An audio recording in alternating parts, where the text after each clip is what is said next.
पहली रैली के अंदर प्रधानमंत्री नरेंद्र मोदी जी की पूरी तरह से हवा टाइट हो चुकी है। आप लोगों को पता है कि जम्मू और कश्मीर के अंदर जिस तरह से चुनाव का माहौल देखने को मिल रहा है, उसमें चारों तरफ से बीजेपी पार्टी का सुपड़ा साफ होता हुआ नजर आ रहा है। इस बात को खुद बीजेपी पार्टी ने एक्सेप्ट किया है, क्योंकि बहुत सारे राज्यों के अंदर उन्होंने अपने कैंडिडेट नहीं उतारे, जो इस बात को दर्शाता है कि किस तरह से बीजेपी पार्टी की हवा टाइट होती हुई नजर आ रही है।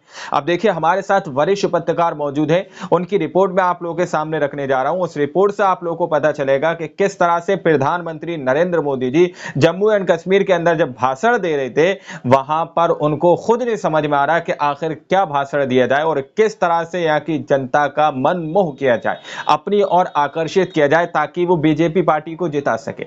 सिर्फ एक जगह से जो तस्वीरें सामने निकल के आ रही हैं, उसके हालात आप देखिए तो आप लोगों को क्लियर लफ्जों में पूरी स्क्रीन पर आप लोगों को पता चल जाएगा कि किस तरह से बीजेपी पार्टी की हालत इस वक्त खस्ता नजर आ रही है और चारों तरफ से सुपड़ा साफ होता हुआ नजर आ रहा है। तो आइए वीडियो को शुरू करते हैं। नमस्ते, ये फोटो देखिए जरा। ये मोदी की जम्मू कश्मीर में पड़ने वाली डोडा की रैली की तस्वीर है। मोदी का भाषण चल रहा है, कुछ लोग आपस में मस्त हैं, कुछ लोग फोन पर मस्त हैं। और ये हाल तब है जब मोदी जम्मू से सटे डोडा में रैली कर रहे थे। कश्मीर में रैली करते तो पता नहीं क्या रिएक्शन होता। पता नहीं ऐसा क्यों है दोस्तों कि मोदी चुनाव आते ही जो कुछ भी बोलते हैं झूठ ही बोलते हैं। 2024 के चुनाव में आपने देखा कि भाई साहब नॉन बायोलॉजिकल भगवान के भेजे गए दूत बन गए थे। 3 राज्यों में चुनाव है, मोदी ने फिर से वही सब शुरू कर दिया है। और एक बात और बता दूं दोस्तों, जिस तरह से ये इतिहास में लिखा गया है कि अयोध्या में इतना प्रोपेगेंडा करने के बाद भी बीजेपी चुनाव हार गई, उसी तरह ही कश्मीर के नाम पर पूरे देश में वोट मांगने के बाद जब बीजेपी कश्मीर में चुनाव लड़ने पहुंची तो 28 सीटों पर चुनाव लड़ने की उसकी हिम्मत ही नहीं हुई। एक तो मोदी को हार का डर सता रहा है, दूसरी तरफ जब मोदी हिम्मत करके रैली किए तो डोडा में अपने पहले भाषण में कहा कि कांग्रेस जेल में भेजने के लिए सरकार बनाना चाहती है। बोले हमने 3 बार सरकार बनाई, हमने सरकार लोगों को जेल में डालने के लिए नहीं चलाई। उन्होंने क्या कहा, उनका अहंकार देखिए, अगर हमें 20 सीटें ज्यादा आती तो ये मोदी समेत बीजेपी के सब नेता जेल में होते। क्या आप लोगों को जेल में भेजने के लिए सरकार बनाना चाहते हो कि जनता जनार्दन का भला करने के लिए सरकार बनाना चाहते हो? क्या यही एक एजेंडा है क्या आपका? 2014, 2019, 2024 60 साल के बाद 3 बार देश की जनता ने हमें सेवा करने का मौका दिया, लेकिन हम सरकार लोगों को जेल में डालने के लिए नहीं चलाते हैं। हम सरकार देश में भ्रष्टाचार को नष्ट करने के लिए चलाते हैं। हम सरकार देश के सामान्य मानवी की भलाई के लिए चलाते हैं। इन्होंने आते ही उमर खालिद को जेल में डाला, याद है ना? 2024 से पहले केजरीवाल को जेल में डाला। कोर्ट तक ने अप्रत्यक्ष तौर पर कह दिया कि सीबीआई सरकार के कहने पर गिरफ्तार करती है, वो पिंजड़े में बंद तोता है। 2024 से पहले मनीष सिसोदिया को जेल में डाला। झारखंड में चुनाव से पहले वहां के मुख्यमंत्री को जेल में डाल दिया। अरे उत्तर प्रदेश में अखिलेश यादव को चुनाव से पहले सम्मन भिजवा दिया। और ये तो छोड़ दीजिए, जिस कश्मीर में खड़े होकर मोदी जी जेल पुराण बड़े बाच रहे हैं, उस कश्मीर के नेता कितने दिन नजरबंद रहे, ये भी तो गूगल कर लीजिए। जिन महबूबा मुफ्ती के साथ बीजेपी सरकार बनाती है, उन्हीं महबूबा मुफ्ती को इनके लोग अलगाववादी नेता बताते हैं। अब जेल की ही बात हो रही है दोस्तों, तो जांच एजेंसियों को मोदी सरकार में कैसे गुलाम बनाकर रखा है ये भी देखिए। महाराष्ट्र में तो जेल के डर से शिवसेना और एनसीपी जैसी पार्टियां टूट गईं। जेल के डर से कांग्रेस के दर्जनों नेताओं ने बीजेपी ज्वाइन कर ली और मोदी जेल का ज्ञान दे रहे हैं। मोदी जब किसी विषय पर जबरन बोलने लग जाए और खुद को उस विषय का भगवान बताने लग जाए ना, तो आप समझ लीजिए कि मामला ठीक इसके उल्टा है। फिर से एक बार सुप्रीम कोर्ट ने यह कहा कि सीबीआई सरकार का तोता है। तोता मैना, ईडी, सीबीआई, इनका इस्तेमाल करके आप बाबा साहब के संविधान को खत्म नहीं कर सकते। दोस्तों, आज कश्मीर में नरेंद्र मोदी को पत्रकारों की याद आ गई। बोले पत्रकार चौथा स्तंभ है। अमेरिका में गोदी मीडिया के पत्रकार को कमरे में बंद करके पीटा गया। ये वही मोदी हैं जिनकी संसद में खड़े होकर इनका अपना सांसद देश की एक ईमानदार पत्रकार रोहिणी सिंह का नाम चाइनीज फंडिंग में लेता है, देश विरोधी गतिविधियों में लेता है। इनका अपना सांसद एक देशभक्त ईमानदार पत्रकार को बदनाम करने की कोशिश संसद में खड़े होकर करता है, तब मोदी के मुंह से थूक तक नहीं निकलता। लेकिन गोदी मीडिया के पत्रकारों के लिए मोदी रैली में भाषण दे रहे हैं। क्यों जानते हैं? क्योंकि गोदी मीडिया इनकी अपनी मीडिया है भाई। जो इनके गुण गाएगा वही तो देशभक्त कहलाएगा। भारत में मोदी की ही सरकार, दाल में पानी ज्यादा है, ये खबर दिखाने वाले पत्रकार को जेल में डाल देती है। सरकार के कांड दिखाने पर पत्रकारों पर इनकी सरकार एफआईआर दर्ज कर देती है। मोदी किस मुंह से पत्रकारों की बात कर रहे हैं जी? सबसे ज्यादा पत्रकारों पर दबाव भाजपा सरकार ने बनाया। यहां तक कि ये लोग स्वतंत्र पत्रकारिता का गला घोटने के लिए ब्रॉडकास्ट बिल तक लेकर के आ रहे थे। वो तो भला हो देश की जनता का, जिन्होंने इनको बैसाखियों पर फेंक दिया, वरना ये न जाने क्या क्या करते। एक खबर पड़ी, अमेरिका गए हुए भारत के एक अखबार के प्रतिनिधि को अमेरिका में जिस प्रकार उसके साथ जुल्म किया गया, उसने अपनी पूरी कहानी पब्लिक के सामने रख दी।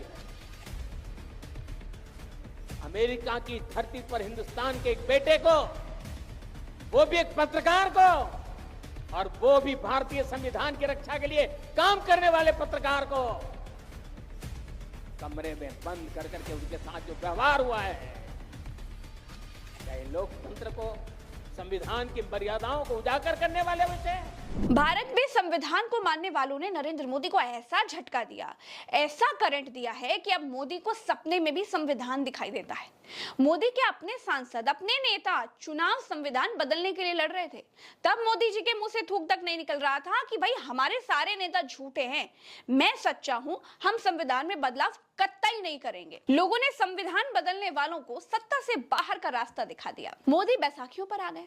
तब से संविधान का ऐसा सदमा लगा है कि हर रैली में मोदी संविधान का जिक्र जरूर जरूर जरूर करते हैं। आपने देखा है आजकल ये लोग संविधान को अपनी जेब में रखते हैं। संविधान की किताब कोई सम्मान नहीं, जेब में रख दो।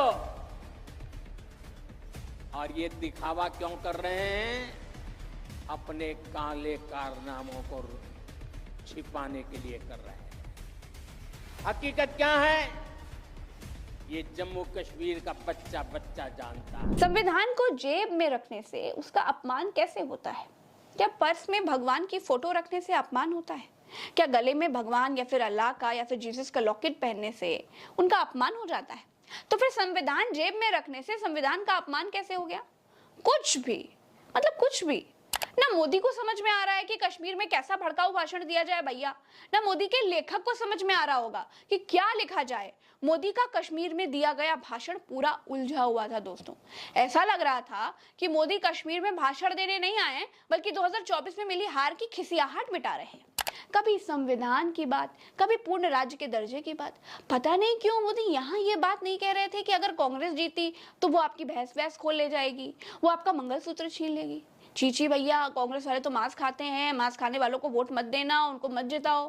कश्मीर में मोदी कह क्या रहे थे, बोल क्या रहे थे, ये तो ना उनको समझ में आ रहा था, ना ही उनके लेखक को समझ में आया कि कश्मीर के लिए कौन सा उल्टा पुल्टा नॉन बायोलॉजिकल टाइप का भाषण लिखा जाए। भाजपा एक ऐसा जम्मू कश्मीर बनाने जा रही है जो जम्मू कश्मीर टेरर फ्री होगा और टूरिस्ट के लिए स्वर्ग होगा। दोस्तों, भाजपा ने देश में 100 स्मार्ट सिटी बनाई है। अब कहाँ है किसी को नहीं मालूम, वो आंखों से दिखाई नहीं देती। भाजपा ने किसानों की आमदनी भी दोगुनी कर दी है, लेकिन किसकी दोगुनी हुई? 100 स्मार्ट सिटी बनाई है, लेकिन भाजपा ने बहुत कुछ कहाँ बनाई है नहीं पता। जैसे बाकी देश में बनाया है ना, बिल्कुल वैसे ही झांसा कश्मीर को भी दिया जा रहा है। महबूबा मुफ्ती के साथ मोदी की पार्टी सरकार चला चुकी है। जम्मू कश्मीर को टूरिस्ट के लिए स्वर्ग क्यों नहीं बना पाए भाई? तब मोदी 10 साल से सत्ता में है, लेकिन आज तक कश्मीर को टेररिस्ट फ्री नहीं बना पाए। एक बात और बता दूं, कश्मीर के बगल में ही लद्दाख है ना, वहां के लोग सोनम वांगचुक महीनों से भयंकर ठंड में धरने पर थे। वो अपने लद्दाख को पूर्ण राज्य का दर्जा दिलाना चाहते थे। संस्कृति और पर्यावरण बचाने की बात कहकर लेकिन नहीं मिला। पर बैठे थे। क्लाइमेट फास्ट नाम से वो आंदोलन चल रहा था। दोस्तों, जब मैग्सेसे अवार्ड विनर, पर्यावरणविद, शिक्षा सुधारक और सामाजिक कार्यकर्ता सोनम वांगचुक जैसों की बात मोदी ने नहीं सुनी, वो महीनों बर्फ में बैठे रहे, बैठे बीत गए। कश्मीर को पूर्ण राज्य की दर्जा देने की बात उन्होंने बोली थी, इसकी मांग कर रहे थे, वो तक मोदी नहीं दे पाए तो अब क्या। लेकिन जहां चुनाव है उनको झांसा जरूर दे रहे हैं नरेंद्र मोदी। एक छोटी सी सड़क बनवानी हो, पानी की टंकी बनवानी हो, आपको आंदोलन किए बिना, पुलिस की लाठी खाए बिना कोई सुनने को तैयार नहीं था। कई साल लग जाते थे, सुनिए, कोई सुनने को तैयार नहीं था, कुछ नहीं होता था। हो। मेडिकल कॉलेज, इंजीनियरिंग कॉलेज, ये सब खुलना तो यहाँ किसी बड़े सपने से कम नहीं था। आज जब आप यहां से घर जाइएगा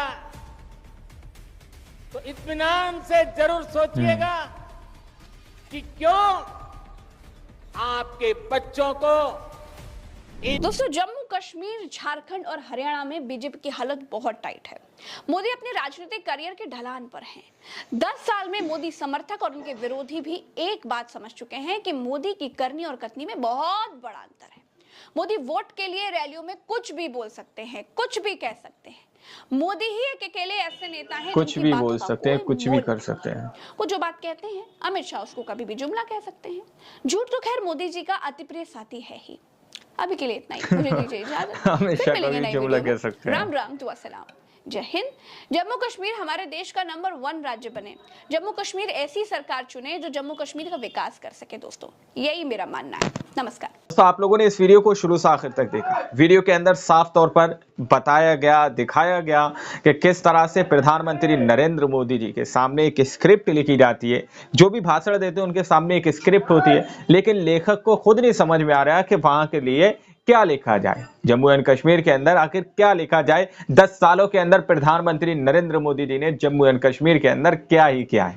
प्रधानमंत्री नरेंद्र मोदी जी कह रहे हैं कि हम जम्मू कश्मीर को पूरी तरह से टेरर फ्री कर देंगे, टूरिस्ट के लिए जन्नत बना देंगे, टूरिस्ट के लिए ये बना देंगे। अब पिछले 10 साल से प्रधानमंत्री नरेंद्र मोदी जी सत्ता के अंदर हैं, उन्होंने क्या ही किया वो तस्वीरें किसी से छुपी हुई नहीं है। और किस तरह से टेरर अटैक की खबरें कश्मीर के अंदर से सामने निकल कर आती रहती हैं, वो भी किसी से छुपी हुई नहीं है। लेकिन प्रधानमंत्री नरेंद्र मोदी जी जो भी भाषण देते हैं, जो भी बयान देते हैं, उस पर अब जनता भरोसा नहीं कर रही है। क्योंकि एक तरफ प्रधानमंत्री नरेंद्र मोदी जी अपना भाषण देते हैं तो दूसरी तरफ अमित शाह जी उनके कुछ भाषणों को कोट करके सीधे तौर पर कह देते हैं वो महज एक जुमला है, जैसे कि 15 लाख वाली बात। तो ये खबरें जनता के सामने नहीं रखी जा रही हैं। गोदी मीडिया अभी एक ही प्रोपगंडा चला रहा है, बीजेपी, और फिर उन्हीं की तारीफ प्रधानमंत्री नरेंद्र मोदी जी करते हुए नजर आ रहे हैं। फिलहाल में इस रिपोर्ट के अंदर इतना ही। बाकी आप लोग क्या सोचते हैं, क्या समझते हैं, अपनी राय कमेंट सेक्शन में हमें जरूर दीजिएगा। मिलता अगली वीडियो में, जब तक के लिए जय हिंद, जय भारत।